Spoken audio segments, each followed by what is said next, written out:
Okay. Here we go live, I think.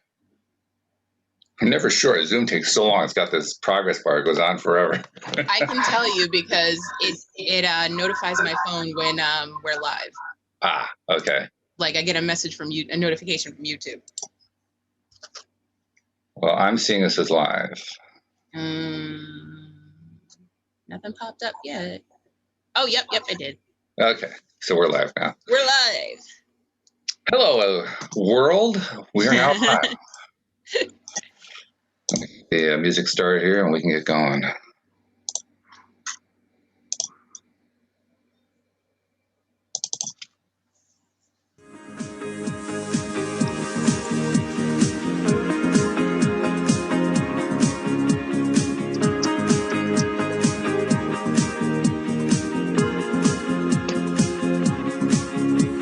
Welcome to LOA Today. I'm Walt Thiessen here with Alex King. Today is Monday. It is June the 17th, 2019 at 8 a.m. New York time. That's 5 a.m. Los Angeles, 1 p.m. London, and 10 p.m. Sydney time. Wherever you are in the world, thank you for joining us for another episode of LOA Today, your daily dose of happy. And sadly, Louis D'Souza can't do this morning's show. He has a family emergency that came up. So we will be finishing off Illusions by Richard Bach next week.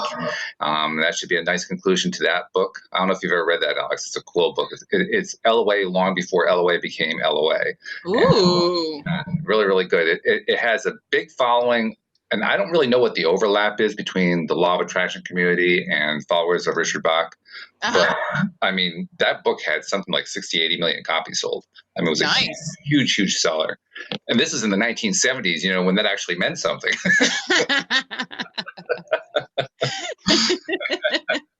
But yeah, and it just lays things out so beautifully. It never uses the phrase law of attraction. Mm-hmm. That phrase did exist. Believe it or not, the words law of attraction, that phrase, date back to the mid-1900s. Wow. Can you believe that? I did not know that. I didn't know it either until about 2 years ago when David Barkey, who was one of my co-hosts back then, looked it up and found out, I think it dated to like 1859 or 1869 or something like that. So you were like 5. Yeah, right. Yes, and I was wearing skins and I was making fire, you know, by rubbing 6 skins. So.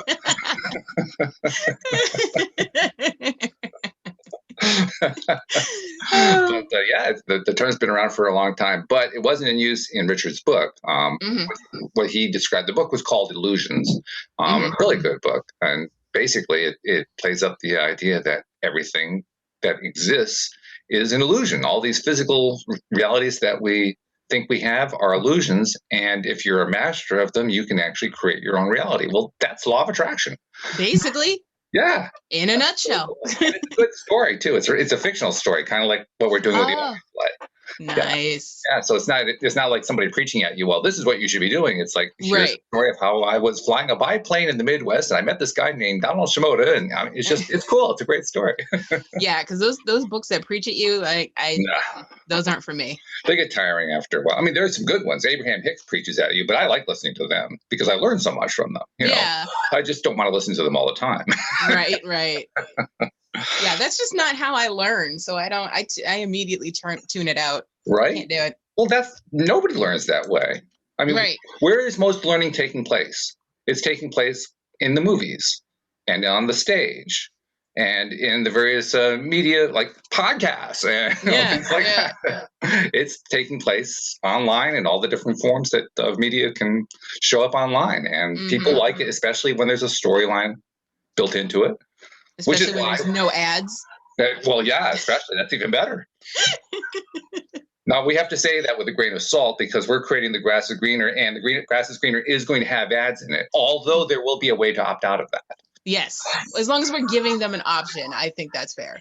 Yeah, I think so. And I was having a conversation with my wife about this over the weekend because I was explaining to her, you know, how this revenue model would work, that we would do regular advertising, but we would also create like a patrons situation through patreon.com where people can sponsor the show and basically provide support, kind of like the way, you know, the rich people of old used to be patrons to artists and so forth, right?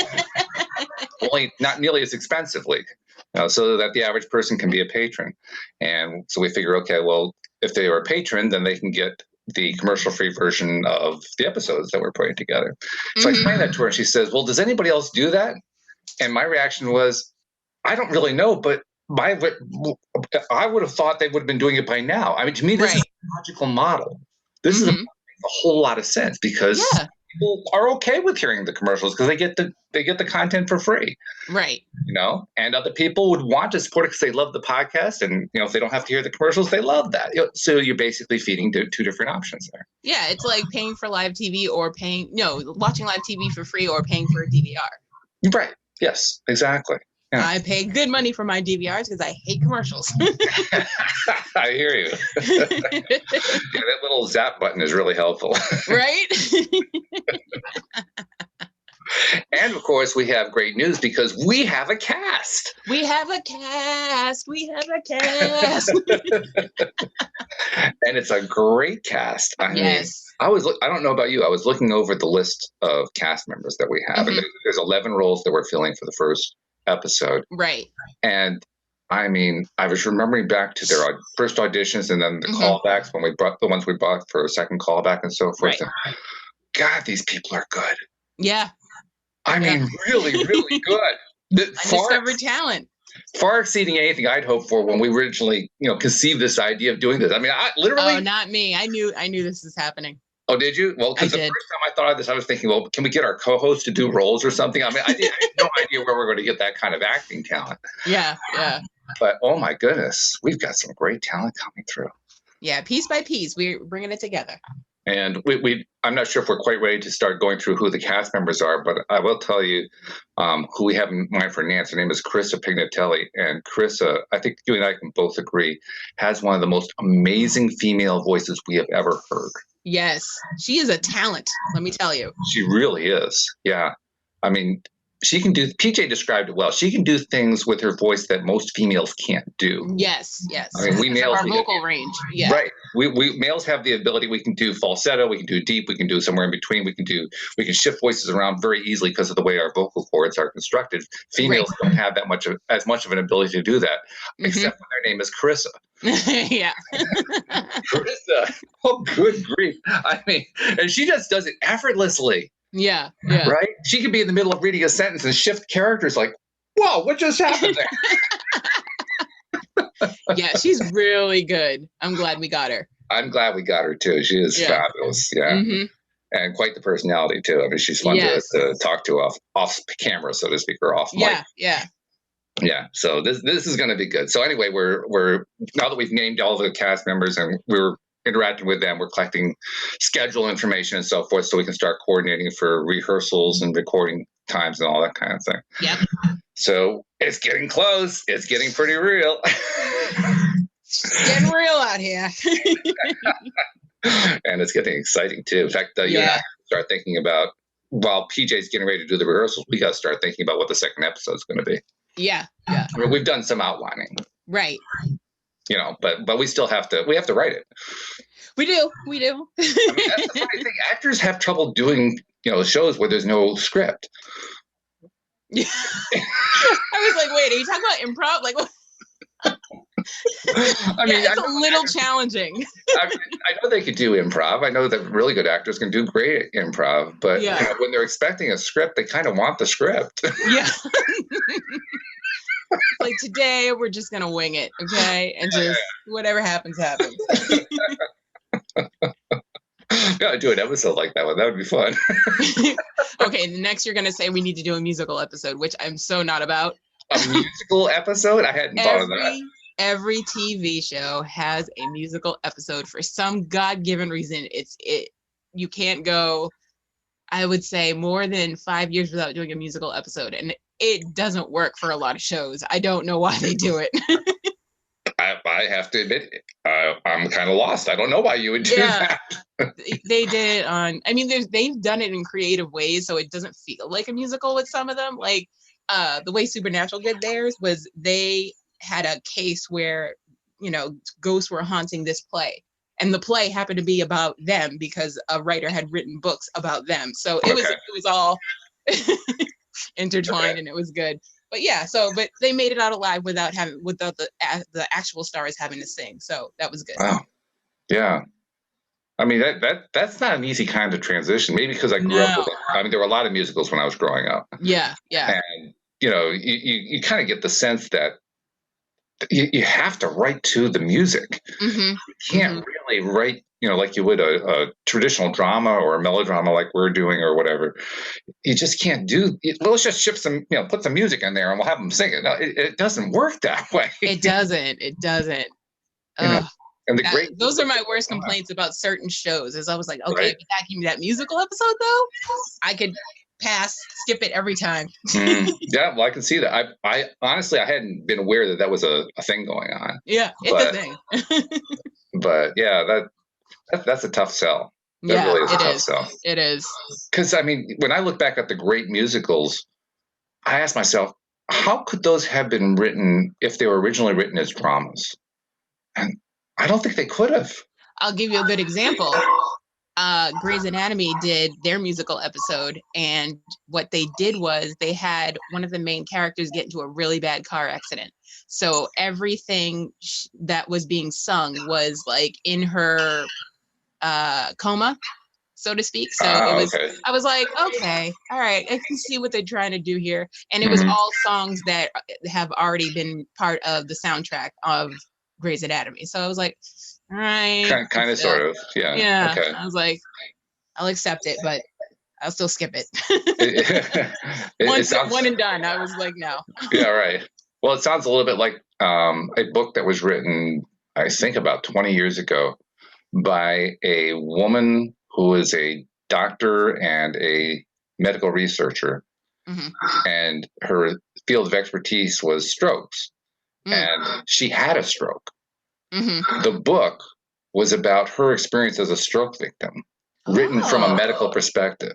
And so when you were describing what you were describing, I thought to myself, that sounds very similar to this other, I think it was called Stroke of Insight or something like that. Oh, I like that title. Yeah, it's a good title. And I'm pretty sure that's the title of it. I could be wrong about that. But yeah, it was a fairly groundbreaking book because I think it was the first time someone had actually written extensively about their own experience with the thing that they've been studying all their lives. Right, yeah. That's pretty unusual when you think about it. But yeah. I have to ask you, you mentioned that there was a car accident. Did that cue any ideas in your head for our episode? Let me think. Yes, it does now. It does now, okay. Because I can come up with ideas on the fly just because I watch so much TV. So I'm like, all right, how can we fit this in? Yes, we can do this. Yes. So spoiler alert, yes, there is something to do with the car crash in the first episode. I'm not going to say in the first episode. Oh, well, yeah, you're right. You're right. There is. Yeah. There is. Yeah. I'm thinking more intensely. I'm not going to spoil anything. That's my job, but That's right. You're the one who's supposed to be doing this, not me. Come on. I would never spoil my own show, though. Isn't that the subtitle of this? Your Daily Dose of Happy, spoiler alert, by Alex King. It's more like spoiler alert to life. You know what I mean? Like, okay. Spoiler alert, not everyone's your friend. Oh, yes. Oh, my God. You just ruined my whole week. That's what I'm here for. Oh, God. Well, actually, I think it kind of ties into what you had in mind for a topic today, now that I think about it. Agreed. So give us a clue. We'll talk. Oh, actually, I should also do the promos first. Let me do the promos before you get to the topic. Okay. So first and foremost, are you a subscriber to the podcast? If not, why not? Really easy to do. Just go to the homepage of our website, loatoday.net, and you will find right there at the top of the page instructions on how to become a subscriber using your particular computing device. Just walk through the steps. It just walks you right through it. And when you're done, all of our episodes come streaming right to your device every single time we publish them. And oh, by the way, if you're also interested in seeing us, as we are talking about all these things we talk about on LOA Today, check us out on YouTube, because we're now live streaming on YouTube. And you can also, why don't you tell people how to subscribe and also how to get notified, because that notification is really critical, especially if you want to listen to the live stream. Tell you what you're going to do. So what you're going to do is you're going to go to YouTube, search LOA Today podcast videos. And once you've done that, hit the subscribe button. And next to the subscribe button, there's a little bell that'll notify you every time that we go live. There it is. Very simple. So subscribe and share. We'd love to have you as part of our growing community, and it is growing. It's growing very fast. Yeah, it's like, this is cool. We've had a growth spurt before. We had, like, about a year ago, we had a really nice growth spurt, and then just kind of leveled off for a bit. We're on another growth spurt. I like it. That's because I'm here. That's got to be it. It's either that or the ears. I don't know which. It is. Because the headphone ears are great.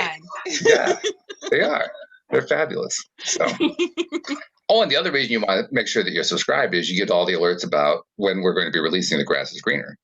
Oh, and also you can go like our page for The Grass is Greener. Is it a page or is it a group? No, it's a page. Oh, we have a page on Facebook. Yeah.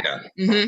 Yep. Once we get the audience up, I think we'll create a group. So, like a discussion group so people can discuss the episodes amongst themselves. Yeah, it's a good idea. Mm-hmm. Well, you want to take it on creating the group and getting that started just so we have the template in place, so to speak, and then as people come in, we can guide them to the group. I'm gonna wait a little bit, maybe episode 3, and then I'll do it. But yeah, because it's a matter of like clicking 2 buttons. So. Oh, all right. Yeah. Hey, I'll defer to the social media queen. I mean, better than I do. I aim to please. So tell us what kind of a topic we have today. As usual, you came up with an interesting one that we have. I don't think we've really actually gone after this one before. So tell us about it. No, we always do the opposite because we're so used to taking negatives and making them into positives. Mm-hmm. And trying to figure out stuff for ourselves and asking for a friend and such. So today I wanted to talk about apologizing because we always talk about having toxic people in your lives, what to do with that situation, people fixers. We've talked about that.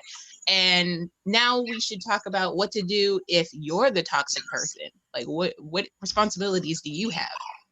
Oh, well, none of our listeners are toxic. Some of them are a little salty, but...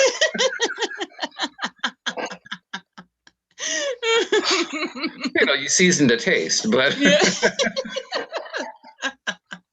well, there's a fine line between being a hot cup of tea and being toxic. So. That's true. This is true. Yeah, and the fine line is one leaves you alive. Facts. But yeah, it is a problem that often gets overlooked.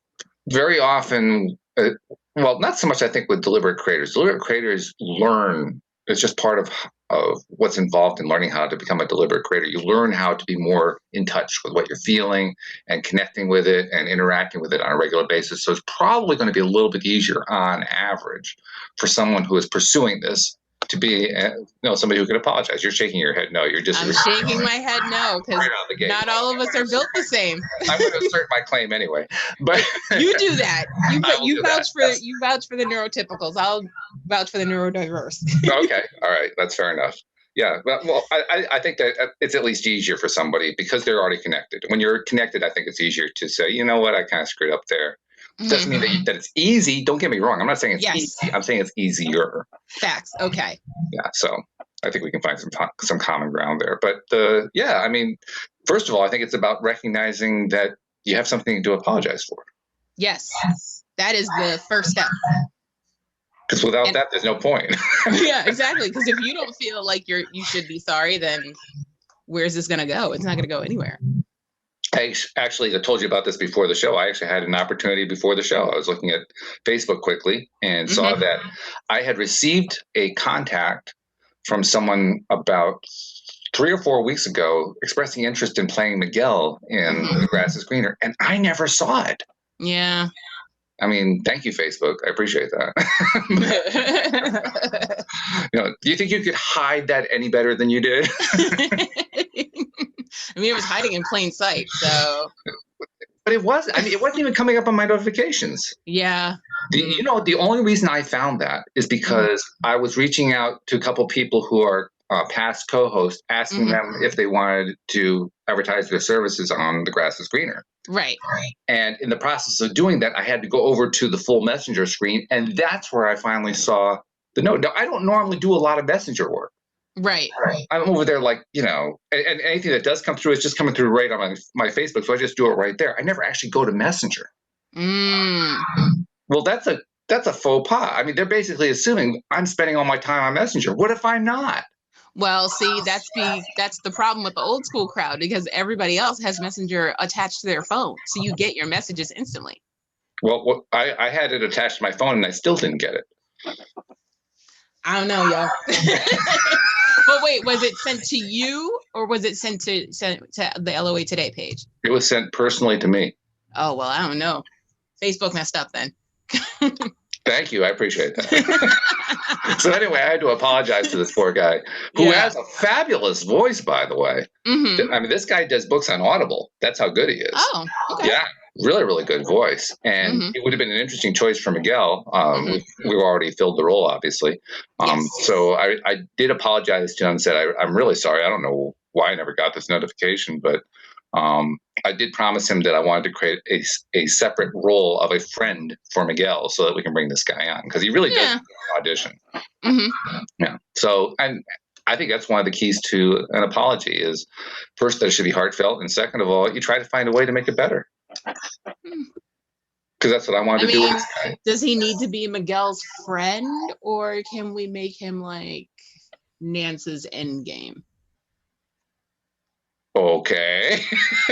I'm just saying, if she's planning on healing, eventually she's going to find her way. This is true. This is true. Well, it would be kind of ironic if her endgame was, somebody that was a friend of Miguel's.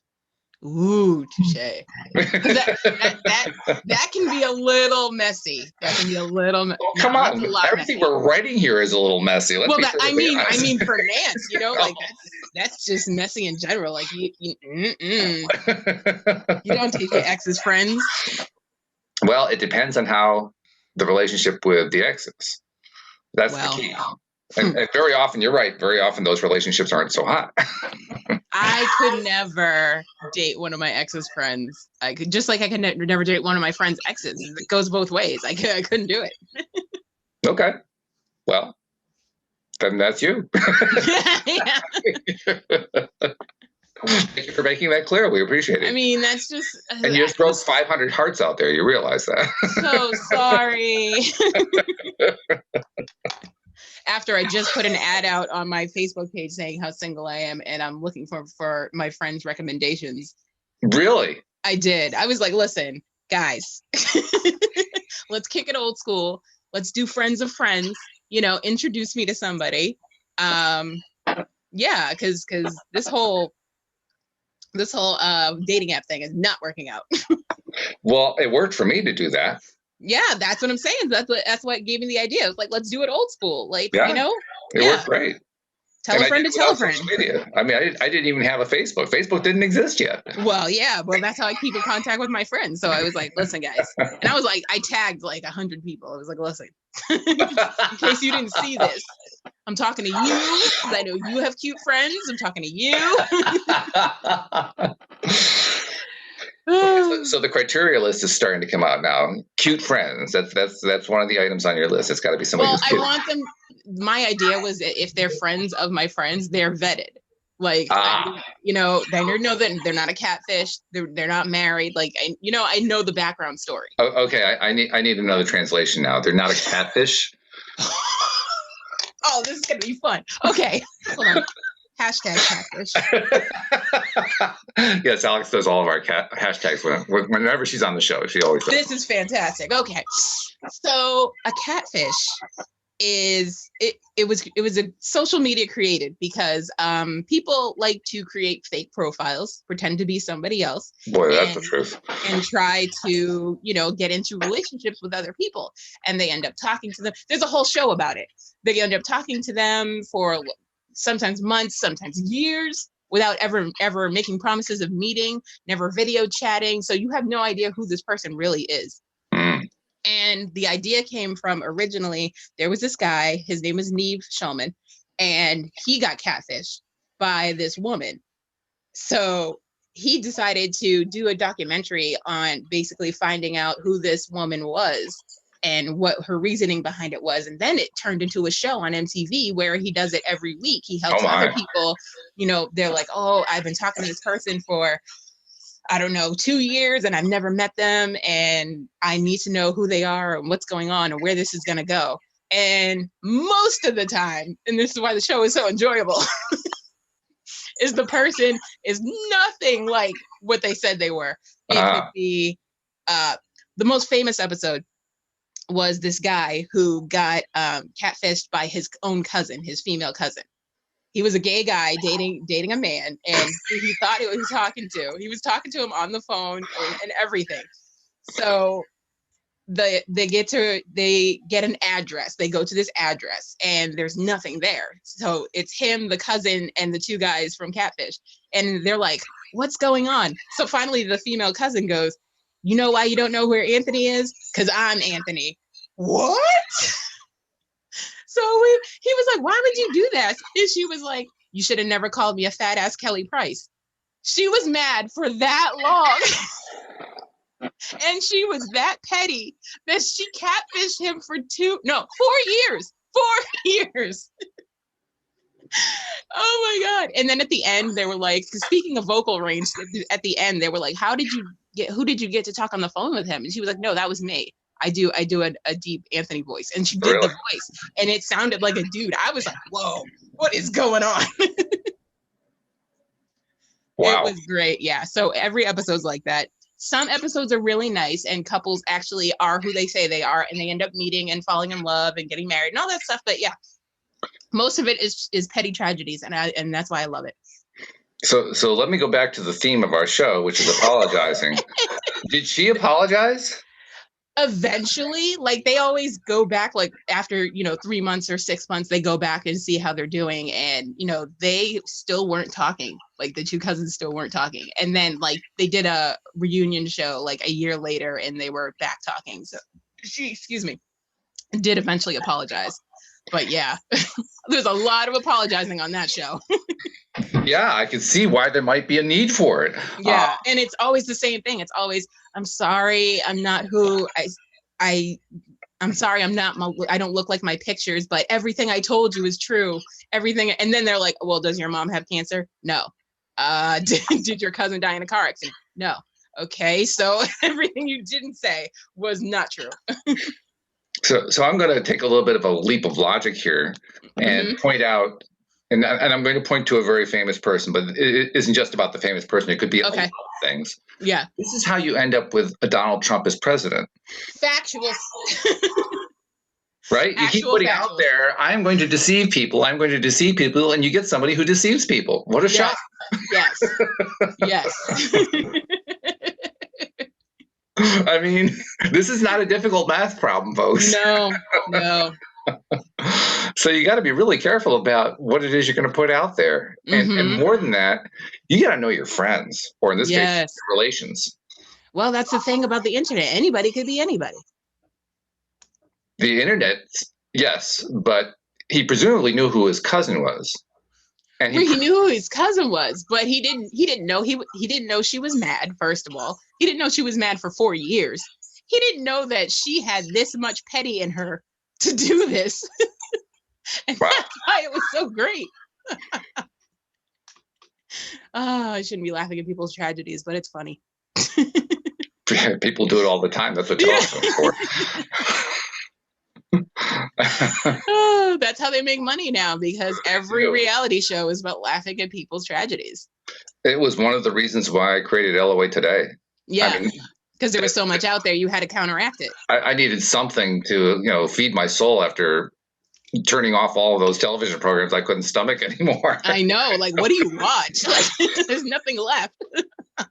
There's not a whole lot. I mean, you do a lot of DVR. That's about all I can say. You're playing the same program over and over again because that one's okay. Yeah. Oh, my God. And then here we are creating The Grass is Greener, which is fairly melodramatic. It's got some fairly messed up stuff going on. But that's life. That's what life is. So we got to, bring it to the light. Well, you have to have that as a starting point. I think life is about growth, and that's what we're really Oh yes. focusing on. Well, that's the main point of this show is Right. growth. Yeah. Because any kind of show, television, movies, radio, old time radio, any kind of show is more interesting when the characters grow. I think we've talked about that before. Agreed. Yeah. Because that kind of, it's almost like providing role models. Yeah. Right. You know, how do you grow if you're up? You know, people post all the time about stuff they're stuck on. Right. Yeah. Not just in law of attraction groups, all over the place. They're stuck on all kinds of stuff. You know? And they aren't quite sure how to grow out of it. In some cases, they don't want to grow out of it. Yeah, they're comfortable. They're complacent. That's right. Yeah. Well, if you've got a role model showing you how to grow out of something, now at least the option's available. You don't have to choose to grow out of it. You can stay stuck if you want to. Yeah. You know? But at least now you have an idea of how to get out of this, which is critical. I mean, consider how many people grow up in dysfunctional families and they don't know because they don't have a role model how to do something differently. That's really what goes on with our main character. Our main character grew up in a dysfunctional family and she didn't know how to behave differently to avoid the kind of situations that we get her in. I had a friend who made a post yesterday about Father's Day and about how toxic it is to, you know, create this fantasy for your child when the father is not around and doesn't want to be around. And she's like, you know, it started with my grandmother. She chose wrong. My mother chose wrong. I chose wrong. And it's a toxic thing going down the generations, and someone's got to stop the cycle because it's like, she's like, I remember being a kid and wanting my biological father to be around, and people were making excuses for him. They're like, well, he loves you. You just know that. Or if he could be here, he would, or, you know, excuses like that, which makes it seem like, oh, you know, there's a chance he wants to be around, but that's not the actual case. Like, be honest with your kids. Well, there's also the unintended side effect of that, which is when you frame it that way, you subconsciously send the message, if you're not getting that kind of reaction, it's your fault. Yes. And that's what you grow up with. And that's why she's such a mess in relationships now. Right. It's because of all that toxicity that was going on. Yeah. Not that we don't attract stuff. We do attract stuff. Yeah. But we also create everything that we put out there comes back to us, but it can have impact on somebody else who's on the same vibrational wavelength. That's a key component. That's why we come here, to interact. And that's another thing about toxicity is you may not even know you're being toxic by, you think you're helping people, you know, by sugarcoating things. And that's a part of being toxic too, is like, you gotta tell the truth. Yeah, and telling the truth, that's also kind of a slippery thing because it can mean different things to different people. But I think what we're talking about here, the truth we're referring to is the truth of what you're really feeling, of what your real vibration is. Yes. And that goes back to being true to yourself. Are you honest with yourself about what you're feeling? If you're sugarcoating something, it most likely means you don't like it, you're not feeling good about it, but you're trying to pretend that you do.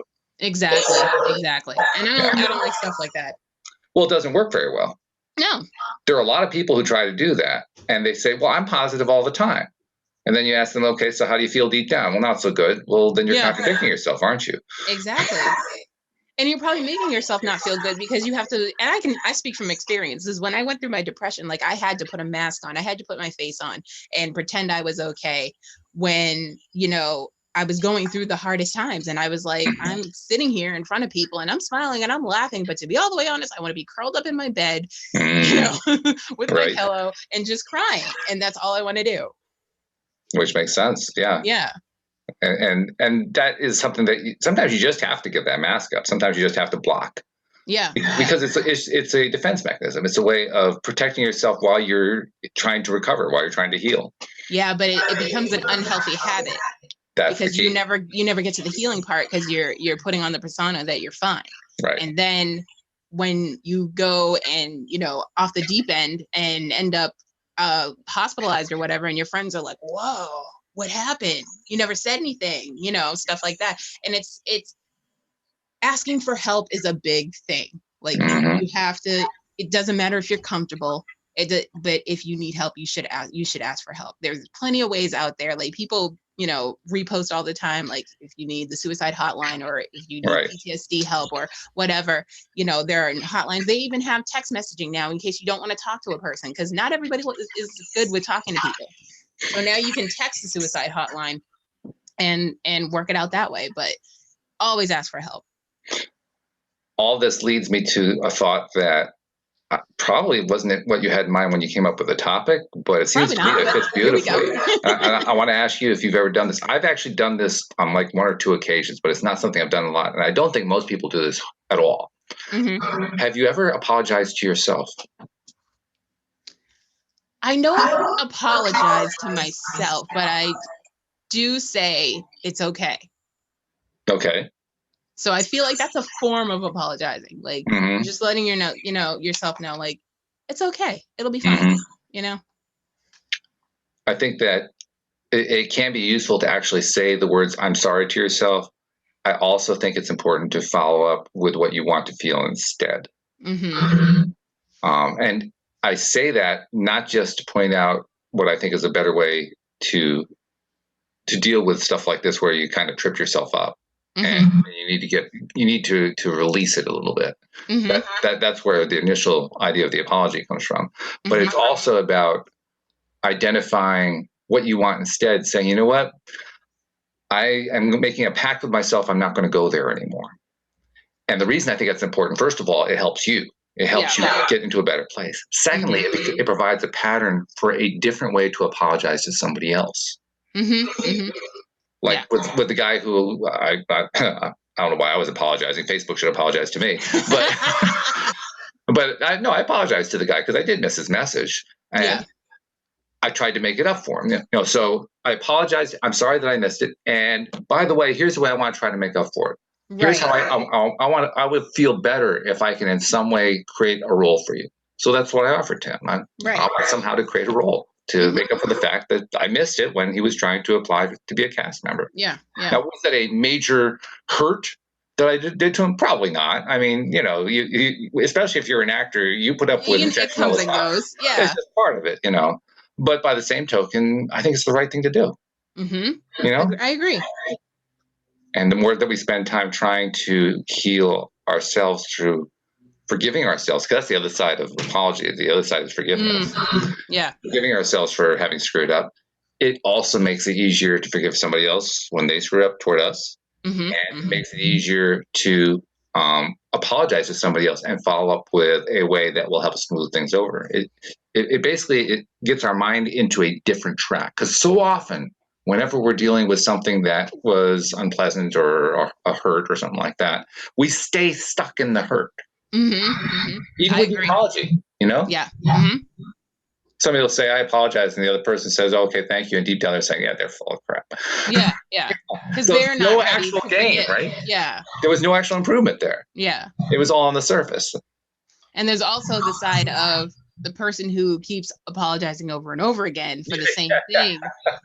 And it's like, okay, I accepted your apology the first time, but because you did it again and a third time, I'm not really feeling like you're sorry. Because you keep doing it. So like, who are you trying to convince here? You or me? Exactly. Like, who are you really talking to? Like, I'm sorry, it'll never happen again. But it does. So if you're one of those people who apologizes over and over again, you're a good candidate for apologizing in the mirror. Right? Yes. Because really you're trying to forgive yourself. Yes. And try to make yourself better so you won't repeat the same mistakes. Yeah. So maybe start there. That's the better way to do that. This apologizing thing is actually more complex than we give it credit for. Facts. If it was easy, everybody would just do it and get over things. My bad. Okay, let's go out to eat. I brought snacks. Well, you just brought something else up. My bad. That's a phrase that's been around for a few years now. And I always got the impression, you tell me if you think differently, I always got the impression that was pretty surface. It can be. But I feel like that's the starting point. I feel like that's the beginning of the conversation. Like, it's like somebody will say, okay, this is how you hurt me. And you say, my bad. I didn't mean to. You know what I mean? It's the beginning. Like, you don't just say, my bad.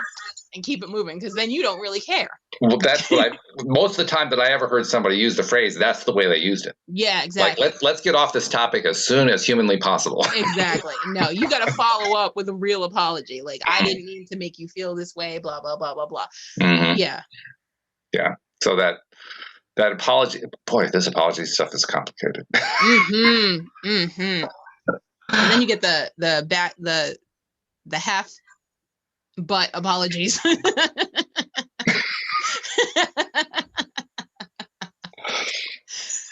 So what you're talking about is the apologize.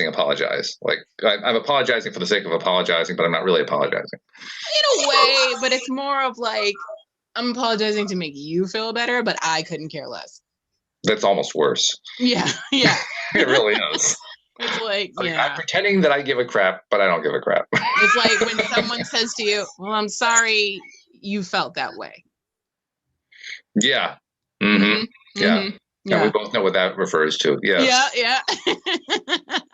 And that happens a lot. It does. Because people think that's a real apology. And it's like, no, that's a half-assed apology. Like, you forced it. Yes, I'm sorry that you didn't like this terrible thing that I said. Yeah, I'm sorry you took it that way. But I'm sorry that you didn't like it.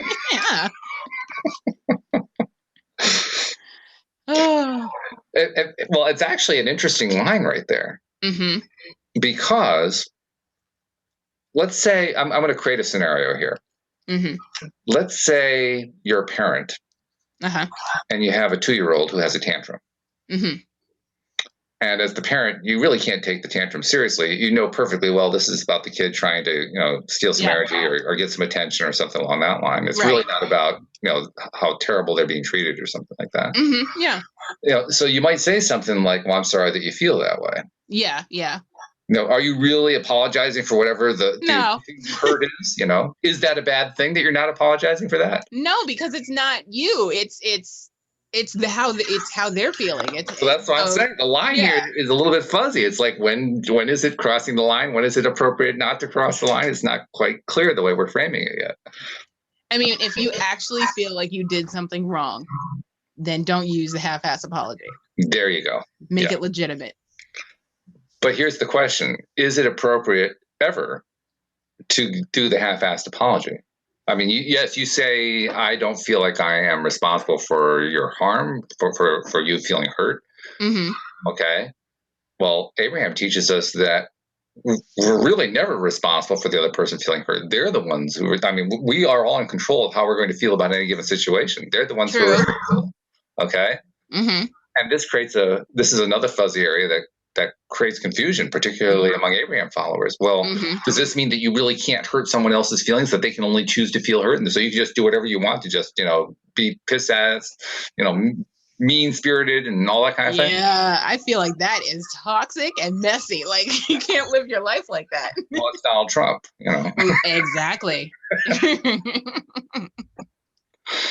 But I think the point that they're making is the vibrational response is yours.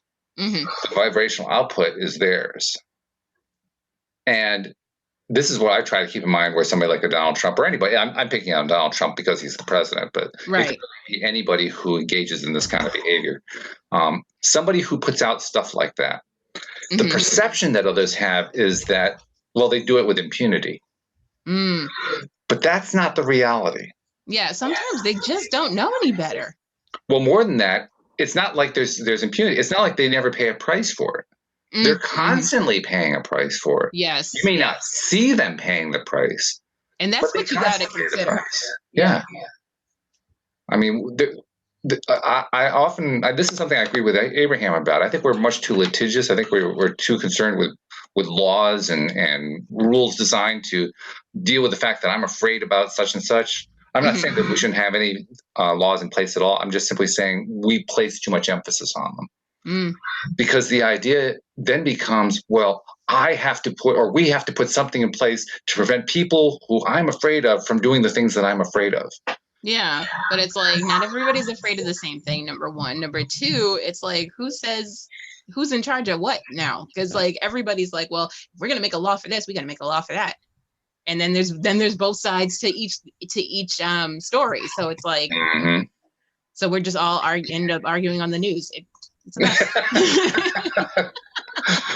Well, hopefully not arguing on the news. That's really bad. I mean, in my opinion, anyway. Yeah. Some people live for that. Hello. People like Donald Trump. I mean, he loves the fact that, something like, I don't know what the numbers are, 80 million people hang on his every tweet. That's because he's an irresponsible tweeter. That's why. So what does that make the people who are following him? Just as messy as us, because those are my people. Those are my same people that are watching reality shows. Like, we're all waiting for the crash and burn because we want to see it go down. Well, some of them are also people who really like him. They really like what he's doing. Well, that too. That's the other half. Yeah. More than half. Probably like 80%. Probably. Yeah. They're like, yes, I really agree with this. And then among the crash and burners, they're the people who are watching for the tweets so they can write about it and really, really smash Donald Trump. Trolls. Yeah. Well, actually, we also call them journalists, but nevertheless, it's the same thing. Journalists are trolls. I'm sorry. They were the original trolls. That's what happened.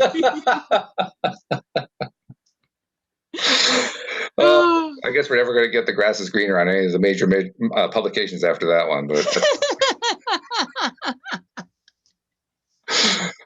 or either that, we better be prepared for those really negative reviews to come through. I was going to write a positive review about the grass is greener, but then when I heard what they had to say about journalists, that was over.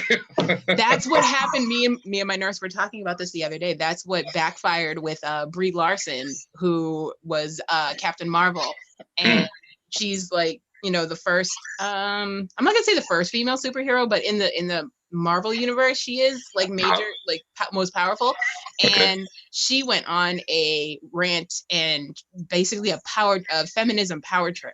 Okay. So all the journalists were like against her because she kept talking crap about journalists. So that brought all the ratings of the movie down. Wow. Because everybody's like, we can't stand Brie Larson. We don't go see Brie Larson. And then like a couple weeks later, people realized, the real fans, the Marvel fans were like, okay, but it's Captain Marvel, so we have to watch it. And that's when the ratings went back up. But Disney and Marvel were mad at Brie for talking all that smack. They actually put her on hush time because she was being detrimental to the movie. It was horrible. Like every interview after that happened, she had to go on with other people. Like there was very little interviews or stuff about Captain Marvel. It immediately went into Endgame, which was like came out a month after. So they were like, oh, thank God we have something else to talk about because. So they put her on with all the other characters that were on Endgame, and they were like, she is not allowed to do interviews by herself anymore. So I take it she's on probation now then. Listen, Disney and Marvel do not play. Okay, they do not play. They do not play. They already. I mean, did you hear about the director of Guardians of the Galaxy, James Dunn? I forget his name. He had said something anti-political on Twitter like 20 years ago, and Disney found out about it and they fired him. Wow. Yeah, just as something he tweeted 20 years ago.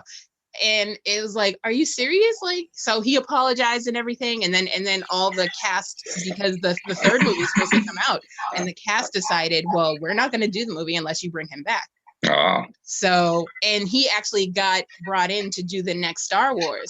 So they actually lost him. And then they were like, well, you can come back. You can come back. So Disney forgave him and they brought him back, and now he's going to be doing the third movie because it wouldn't have been the same without him. Like he made the movie. Like, hello. Look at all the vibrational law of attraction going on there. Yeah, I know, right? Described. I mean, huge amounts. People put out stuff about stuff that they don't like. They get back stuff that they don't like, which encourages other people to put out stuff that they don't like in response to the stuff that they didn't like, which leads to things results that they don't like. So one I don't like leads to another I don't like, which leads to another I don't like, which leads. I'm like, holy cow. Yeah, exactly. I mean, if anyone ever needed a good reason to focus on what they prefer instead of what they don't prefer, there it is, right there. Hello. Say it again for the people in the back. That's right. And that's what we're doing with The Grass is Greener. That's the whole point of the show, to help people understand, what you put out, you get back. What goes around comes around. Sowing leads to reaping. However you want to phrase it. It doesn't make any difference how you call it. The grass is greener on the other side. Guess what? The grass is going to remain on the other side. It's not going over to your side. The grass is greener wherever you water it. Yeah, that's right. Mm-hmm. That's right. That's a good thing to keep in mind too. Maybe we'll actually be able to teach Nance that. That'd be good. That is the whole point of why I titled the show what I titled the show. Yeah, well, it's going to be good stuff. Mm-hmm. So apologizing. Have we covered everything about apologizing? I think so. And to those listeners who are wondering what the heck we're talking about, I apologize. I'm sorry for the way you heard it. Yes. No. We don't do half-ass. No, we don't. I sincerely apologize. As I'm laughing and talking to the mic at the same time. Yeah. I guess that goes to prove that apologies can be funny. That's true. That's true. That is true. It's the basis for some entertainment, actually. So let's see. We got about 10 minutes left. I'm wondering what else we can talk about with the audio play with The Grass is Greener. Because I mean, the good news is that we have this new cast. So maybe we talk about what to expect for people who are wondering like when the play is going to come out, and what. Before we do that, I want to ask our audience for participation. So like if you go to our Grass is Greener page and you have ideas for where you think this nice. should go, I think you should slide in our DMs and give us some ideas of what maybe something you've gone through in your life that has to do with law of attraction that you think maybe Nance should have to overcome or whatever. Or not just Nance. I mean, we've got 11 characters. Oh, yeah, there's plenty of characters who can be having issues. And they already have issues, so it's not like we haven't set the foundation. So right. So yeah, I love that idea. Yeah, that's kind of like what do they call that? There's a phrase for it. It's what I would call crowd writing. Okay. So you have your listeners contributing ideas, script ideas. And that happens all the time with movies. Like they changed the whole ending to stuff because they're like, what? They did that with Game of Thrones. Oh, is that right? Yeah, because all these people kept coming up with theories, and they were like, what? That's a good theory, but let's keep that. Let's go with that one. Well, I'm not a Game of Thrones fan, but don't I recall that the last episode was routinely panned by everybody because it was so bad?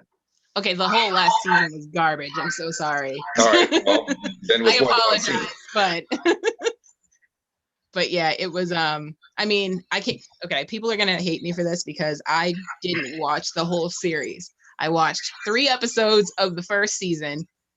Was not into the whole thing because it was just too much. I can't deal with people not taking baths. So back that period, just don't do it for me. And the whole sleeping with your brother and sister, and I just couldn't. Yeah. I was like the whole incest thing. I was like, okay, changing the channel. So.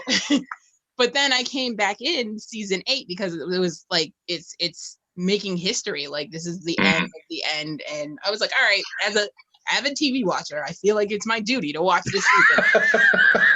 I came in season 8, and I didn't feel like I lost anything by missing the other 7 seasons. So based on that alone, I feel like this is garbage. Secondly,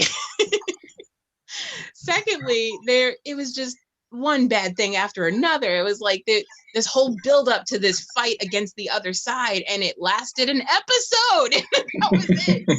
And the whole season was only 6 episodes, 8 episodes, something like that. And I was like, oh, that sucks for you guys. That's not doing it right. Like you have to wrap up this entire series in 8 episodes. Like, I feel for you. Send your hate mail to Alex King or at facebook.com/Alex King.